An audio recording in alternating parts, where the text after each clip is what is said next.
right? Because your thoughts or your mind will keep defocusing. Idea is bringing back your mind or your focus back to that sound again. Okay, so you have to continuously keep doing that. Bring your focus back from your mind to your sound, and you can focus on the right ear, sound that you hear from the right ear. Okay, and start. I did not tell you in the beginning, but I wanted you to experience. But you should focus on the sound from the right ear. So the idea is you will keep hearing sound from inside you and continuously keep bringing the focus of your mind back to that sound again and again and again, right? And what happens is, after some point of time, you get absorbed in that sound. That is laya. The absorption is laya. Okay, it's very simple. You can practice the same thing. Like it and sit, experience the sounds, and keep bringing back your focus onto the sound again and again and again.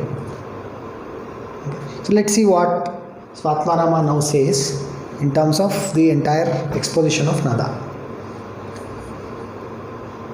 Again, salutations to Sushumna, to Kundalini, to the nectar flowing from the moon, to the Manonmani, and to the great power in the form of pure consciousness. Now I begin to describe the practice of devotion to Nada, Anhatha or unstuck sound, that has been taught by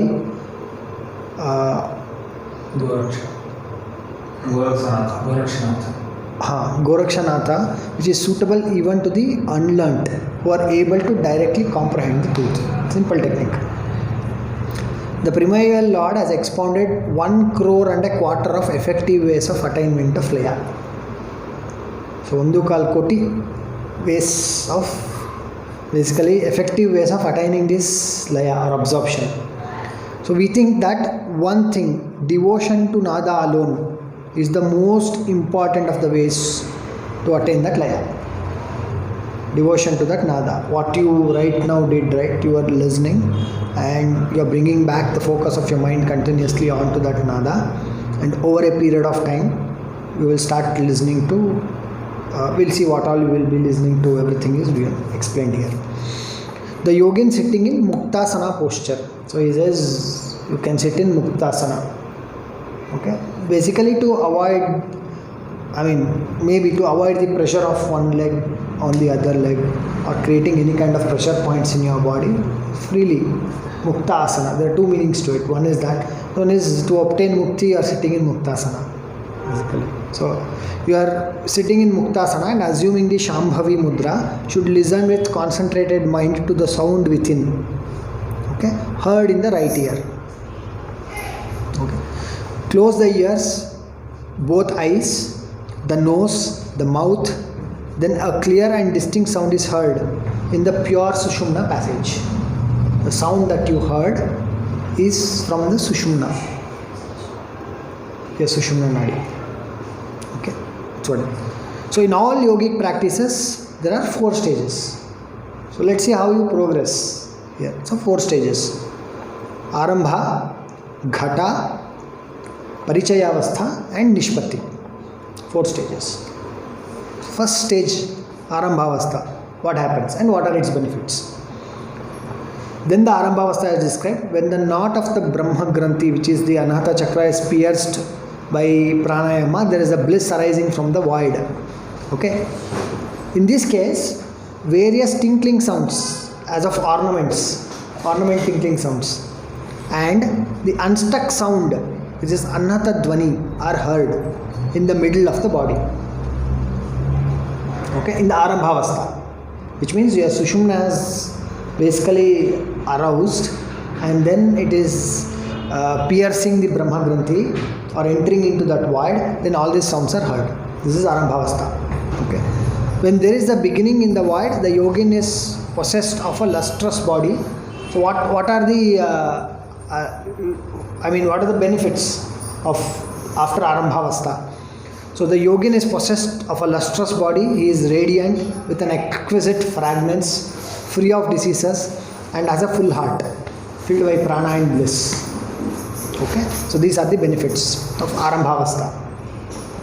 Second one is Parichayavastha. So what happens in the Parichayavastha? In this stage, a sound like that of a drum is heard.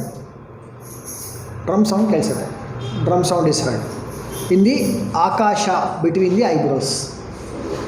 So basically in the region of void, or in your area between your eyebrows, you will hear the sound of a drum. Okay, that is what is heard. So I am having gone beyond the blissful state of mind. There is experience of natural state of bliss. We discussed about natural state of happiness, bliss. Right? So you will start experiencing that state. Then he becomes free from disorders of pain, old age, hunger. So all these things you will get rid of, benefits. The third stage is Nishpatyavastha. So what happens in Nishpatyavastha? Having broken the knot of Rudra Granthi in the Agnya Chakra, the prana reaches the seat of Ishvara, which is the Akasha between the eyebrows. Then in Nishpati there is a herd of sound as a flute, which assumes the resonance of Veena. You will hear flute sound, Veena sound in the third stage. Okay, second stage was drums, third stage is Veena and flute kind of a sound you will hear. The integration of, this is the stage where your mind is integrated in a state where the duality state doesn't exist, and this is called Raja Yoga. Basically you are entering into the Raja Yoga in the third stage. You are already in Raja Yoga in the third stage. So this is the, and there are mere Hatha yogins without the knowledge of So he says that there may be Hatha yogis who are practicing Hatha yoga, but without the knowledge, again he is emphasizing, without the knowledge of Raja yoga, I regard them to be practitioners who do not obtain the fruit of their efforts. You will not get any siddhis if you don't know Raja yoga, and blindly practicing Hatha yoga is what he says here again. Okay. The last Arambha Parich. Oh, I think I missed the last one. I think this is the last stage. Sorry. I think I missed one stage in between. I think I missed the second stage. Third stage you are hearing the sound drum, and this is the last one. Sorry. So he contemplates on the nada, like what is this sound, right? So contemplation on the eyebrows, in my view, leads to the attainment of Unmani Avastha in a short time. He says by doing this, you can enter into a thoughtless state in a very short period of time. Okay, where you will continuously be listening to that nada, and then you enter into the state of laya, where you get absorbed, become anusandhana. You will have you merge into that sound, get absorbed into that sound, and you can very easily enter into the state of thoughtless state, which is the Unmani Avastha. Okay. Even for people of a modest intellect, this is the suitable means for attaining the state of Raja Yoga. If you practice this, you can vary for anybody, not even for normal people like us, we can easily reach the state of Raja Yoga. The state of absorption arising from nada gives immediate experience. I think you guys were able to experience it now, right? At least some sounds you are able to hear, and like slowly keep witnessing that sound, and after some period of time you will get absorbed into it. So that's what he is saying. In the hearts of great yogins who remain in the state of samadhi through concentration on nada, there is the plenitude of bliss. This we already discussed.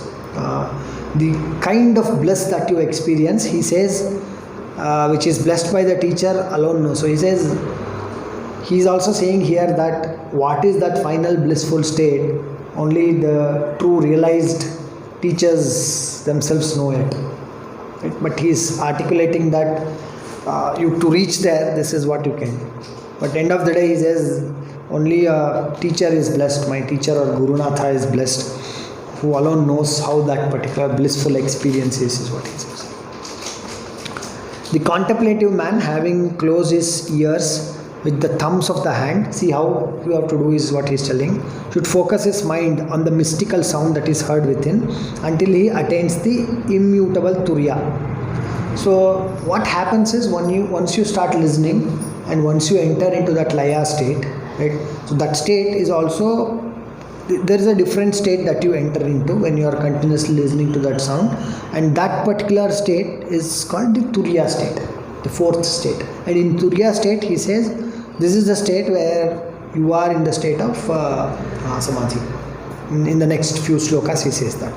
So through the process of sustained listening, these inner sounds drown the external sounds.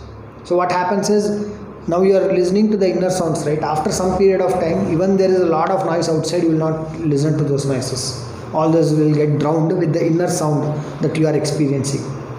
Okay, and then the yogin overcomes all instability of mind in 15 days and becomes happy. So it says, if you practice this technique in 15 days, you will get away from all the instabilities in your mind and you will become happy. Okay, easy technique to follow. During the initial stages of practice, various prominent inner sounds are heard, but when the progress is made, more and more subtle sounds are heard. Okay, so in the beginning, various sounds are heard within the body, resembling those of ocean, clouds, kettle drum, the jarjara drum. In the middle, resemblance those of a drum, the conch is that shankha, conch, bell, horn, and finally the sounds resemble those of tinkling of bells, flute, veena, and bees. Multiple sounds he has told what all you can hear over a period of time. Okay. Thus are the various sounds from the middle of the body. Okay. Even when the loud sounds resemble those of the clouds and the kettle drums are heard, attention should be turned to the subtler and still subtler sounds alone. He says, in your beginning, you might hear some large sounds like kettle drums or drum sound and stuff like that. But slowly, over a period of time, you should start listening to more subtler sounds in your middle of the body. That's what he said. Even though the attention may shift from the gross to the subtle or from the subtle to the gross, it should not be allowed to wander elsewhere, being unsteady. I told you, right? So your mind should always be brought back to that subtler sounds. It keeps shifting, so you need to keep bringing it back and keep focusing on that subtler sounds. In whatever inner sound the mind first focus itself, in that it reaches steadiness, and along with it gets dissolved. So over a period of time, as and when you start listening to that sound, you slowly get absorbed. The laya state happens. You slowly get absorbed into that sound. Okay, and then that's what he's calling as dissolution of yourself in that particular sound. As a bee drinking honey cares not for the odor, so the mind absorbed in nada does not crave the objects of enjoyment. So he basically is now talking about what happens when you start listening to your subtle inner sounds. Your mind is absorbed in that sound. Now he gives an example. A bee drinking the honey is not caring about the smell of the honey. Similarly, your mind absorbed in the nada doesn't care about any objects or external worlds of enjoyment. You are now completely bringing yourself internally inside yourself, and then breaking all the boundaries of external attachments. That's what he says. The sharp iron goad of nada effectively corrupts the mind, which is like an elephant in rut wading to garden of sun. So basically giving multiple references in terms of how your mind is. He says it's like a wild elephant, and your nada is like trying to bring that wild elephant under control. And when the mind, having discarded its restlessness, is held steadfast by the nada, it becomes totally immobile like a bird that has lost its wings. Basically, how to tame your mind? Telling by doing this, your mind gets tamed. It's like a wingless bird which cannot fly, which cannot go anywhere. So something happens to your mind in a similar way. It doesn't wander here, there, and it sits at one place. That's what he's saying. One who is desirous of obtaining sovereignty in yoga should put away all mental activity, and with full concentrated mind should meditate on nada only. No other things. Keep bringing your focus back on the nada and meditate on it. Nada is like a net which ensures the deer within its mind, and it's also the hunter who slays the deer within. So it says, it's basically talking about the union of your mind and absorbing yourself into that particular mind through the nada. So he's giving an analogy of, you see a deer and a hunter, and by doing this nadhanusandhana, when that laya happens, you don't see two, you basically just get absorbed in the nada.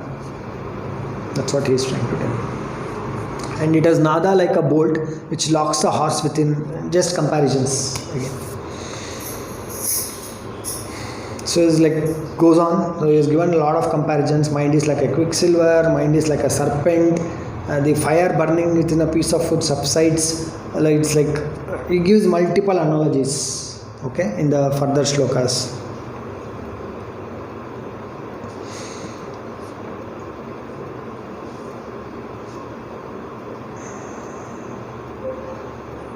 Okay. Here he talks about a couple of things in terms of what is that noise, what that nada is. So whenever the nada, whenever is heard of the nature of the mystical nada is indeed Shakti, which is in all elements, tattvas find dissolution, thus formless, the formless being. That is the Supreme Lord Parameshwara. Thus ends the inquiry into nada. So when does this particular Nadhanusandhana come into the completion is what he's trying to tell here. So you are hearing that noise, and over a period of time what happens is that noise completely subsides. See here, the contemplation of Akasha, the substance of the sound exists as long as the sound is. The soundless, which is the supreme reality, is called the Supreme Self. So what happens is after you get merged into the Nadhanusandhana, when there is no sound, like you will start not hearing any sound, you will get into a state where it is complete void.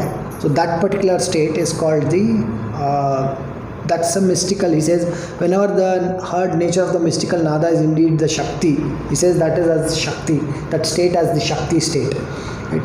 That in which all elements find dissolution, the formless, that is the Supreme Lord. Thus ends the inquiry into nada. So the sound disappears, and that's the end of your inquiry.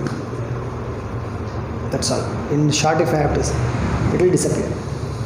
Okay. And then your inquiry ends and you will be in that blissful state of consciousness. Okay. All the process of Hatha and Laya Yoga are but means for attainment of Raja Yoga. Again, he brings it back to Raja Yoga. He says, you do whatever this is, end result is Raja Yoga. Okay. The man who has attained Raja Yoga trumps over time. I think we discussed this. What the concept of time is and what do you mean by trumping over the time. Mind is the seed, Hatha Yoga is the soil, and the complete desirelessness is water. With these three ingredients, the Kalpa Vriksha, which is the Unmani Avastha, springs up immediately. So it's giving analogies. Okay, you're going into Unmani Avastha, which is thoughtless state, which is again leading you to the blissful state of consciousness. By constant meditation upon nada, all undesirable accumulated papas are eliminated. The mind and the prana are absorbed definitely in the stainless, which is basically you reach the final state. When they say papas can also be considered as some of your vasanas, which are completely dissolved, and you enter into the state of supreme consciousness. That's what he says. So continues with the same thing. So in Mani Avastha, the body becomes absolutely like a log of wood. The yogi hears not even the loud sounds of conch or dundubi. Let's say you are hitting a drum in front of the person who is practicing this, he will not hear anything, is what he says. The yogi who has passed beyond all the states is freed from all the thoughts and who appears as if dead is liberated without doubt. It's like you'll sit like a dead body, like nothing. You make external sounds, you will not be basically responsive to any external events, is what he's trying to tell here. A yogin in samadhi is not swallowed up by the time. We discussed this, right? The sushumna, there is no change, so there is no time, so is immortal, right? He's not affected by the actions of karma. He's not creating any new vasanas because he's out of that cycle of thought, action and experience. So he's out of that cycle, right? And he cannot fall under any influence. I mean, of course, this is obvious. A yogin in samadhi apprehends neither smell, taste, form or color, touch or sound. He does not recognize himself or others. He is fully gone, dissolved. So there is no differentiation for him in any external beings and his own internal being. And a yogin in samadhi is not affected by heat, cold, pain, pleasure, honor, dishonor. Doesn't matter to him. The last three shlokas.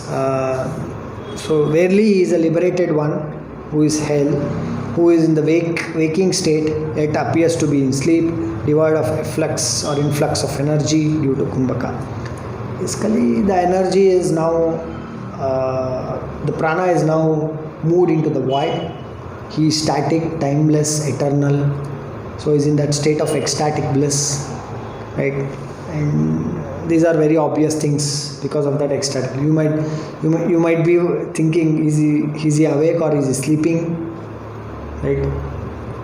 It's a duality kind of questions that he says. He might be awake, he might be sleeping, or it doesn't matter if he's devoid of that Kundalini energy or whatever, when we do Kumbhakas, the movement of prana and all those things. A yogin in samadhi is not vulnerable to any weapons, not assimilable by any person, not subject to control by the use of mantras and yantras. You cannot do anything to him, is what he's telling. Okay. So the last shloka, very important one. As long as the prana does not flow in the central way, which is Sushumna, and enters the Brahmarandra, okay, as long as the semen does not become steady through the restraint of energy. We discussed the analogy of semen. It's about that process of creation. So you're not creating any new thoughts, you're not running behind those thoughts, you're not performing any actions based on those thoughts, right? That cycle has ceased to exist.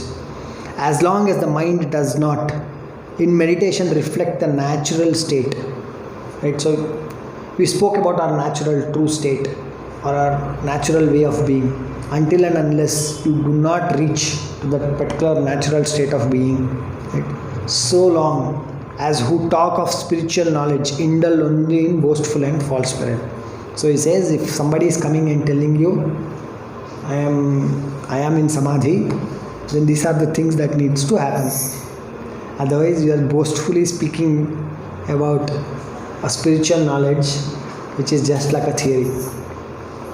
Okay, so he, basically in the end he is also telling, without the actual true experience of the state, if somebody is boastfully speaking about it, it's just a mere theory, nothing more than that. Okay. So this is how he is completing the Tarnada. So I think we should definitely, since we touched upon a very important topic today, we will pray for the spiritual blessing that all of us need to get by the great gurus. Okay, so we'll just complete this entire session, whatever we discussed, so we get the blessings of all the masters, all the gurus, so that we can walk in this path further. Let's complete it with a prayer. Sarve bhavantu sukhina.